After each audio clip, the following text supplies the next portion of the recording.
تو کسی نے کہا حضرت رو کیوں رہے ہیں؟ فرمایا کہ میں اس لیے رو رہا ہوں کہ فلاں پل سے بکریاں گزری ہیں، تو پل کے اندر شکستگی تھی، ٹوٹا ہوا تھا پل درمیان میں کچھ، اس میں ایک بکری کی ٹانگ ٹوٹ گئی ہے، تو میں ڈرتا ہوں کہ میرا رب یہ نہ پوچھے کہ عمر تو نے پل صحیح تعمیر نہیں کروائے تھے کہ ایک بکری کی ٹانگ کیوں ٹوٹی ہے۔ یہ ہیں حضرت عمر رضی اللہ تعالی عنہ۔ اللہ اکبر۔ تو اللہ تعالیٰ جل شانہ نے حضرت سیدنا عمر بن خطاب رضی اللہ تعالیٰ عنہ سے جو کام لیا، مختصر دور خلافت کے اندر 10 سال 6 ماہ 4 دن آپ نے خلافت فرمائی ہے، لیکن کہاں سے چلے اور یہاں مکران تک، بلوچستان کا حصہ ہے، یہاں تک آپ کے سلطنت کی حدود وسیع ہوئی، ادھر آرمینیا تک جا پہنچے، حمص فتح کیا، قادسیہ، یرموک۔ آپ ذرا دیکھیے کہ کہاں تک آپ کی فوجوں کے گھوڑے دوڑتے رہے، اور اللہ تعالیٰ جل شانہ نے ان کو جو توانائی، عدل و انصاف کی قوت عطا فرمائی۔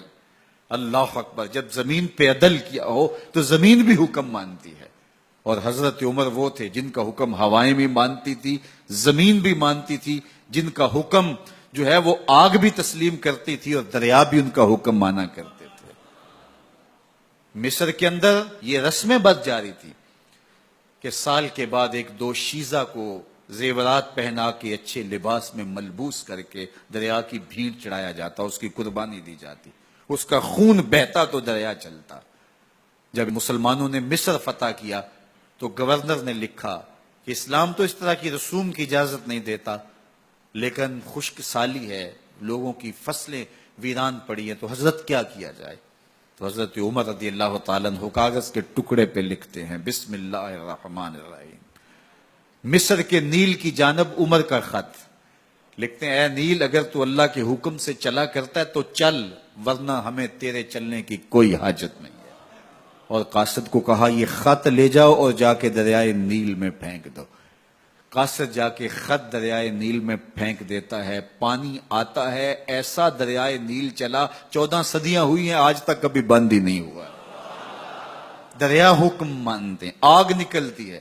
لوگ حضرت عمر رضی اللہ تعالی عنہ کے پاس آئے، حضرت لاوا پھوٹا ہے، آگ نکل رہی ہے اور مدینے کی طرف بڑھ رہی ہے، اب کیا کیا جائے؟ فائر بریگیڈ تو زمانے میں تھی نہیں۔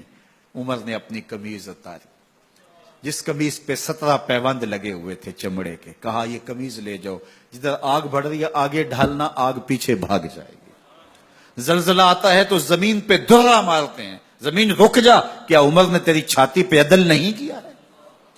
تو یہ عمر ہیں رضی اللہ تعالی عنہ کہ جن کے انصاف کی وجہ سے، جن کے عدل کی وجہ سے اللہ تعالیٰ کی رحمات اور اس کی برکات کا نزول ہوتا تھا، اور اللہ تعالیٰ نے مسلمانوں کو وہ آبرو مند حکومت دی۔ کائنات کی تاریخ کے اندر ایسی حکومت آپ نے نہیں دیکھی ہوگی جو حضرت عمر نے حکومت کی ہے۔ اللہ اکبر۔ فرمایا فرات کے کنارے پہ ایک کتا بھی پیاسا مر گیا تو اس کا حساب بھی عمر سے ہوگا۔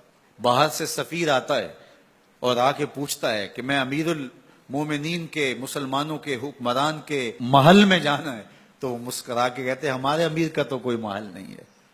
کہا کہاں ہے تمہارا امیر؟ کہا مسجد نبوی میں ہوگا یا بیت المال کے اونٹوں کی دیکھ بھال میں لگا ہوگا۔ وہ جب گئے تو مسجد میں نہیں ہے، اللہ اکبر، وہاں گئے تو وہاں بھی نہیں ہے۔ پھر کیا دیکھتے ہیں کہ عمر رضی اللہ تعالی عنہ جنت البقیع کے پاس ایک درخت کے نیچے اینٹ کا سرانہ رکھ کے سوئے ہوئے ہیں۔ تو اس نے کہا عمر تو نے عدل کیا ہے، تجھے کچی اینٹ پہ بھی نیند آ گئی، ہمارے حکمرانوں نے انصاف نہیں کیا، اور وہ بند اور محفوظ کمروں کے اندر بھی سکون اور چین کی نیند نہیں سو سکتے۔ حضرت سیدنا عمر رضی اللہ تعالیٰ عنہ نے اس طرح ان امور سلطنت نبھائے۔ آپ دن کو لوگوں کی دیکھ بھالی کرتے، لوگوں کی ضروریات سنتے سمجھتے، اور جب رات پڑتی لوگ سو جاتے، عمر مدینے کی گلیوں میں پہرا دیتے۔ کائنات نے کوئی ایسا بھی حکمران دیکھا ہوگا؟ اللہ اکبر۔ وہ مجاہد جو مختلف محاذات پہ گئے ہوئے ہوتے، ان کے گھروں کی دیکھ بھالی کرتے، ان کی ضروریات کا خیال رکھتے، ان کی آبرو کا پہرا دیتے۔ راتوں کی تنہائیوں کے اندر حضرت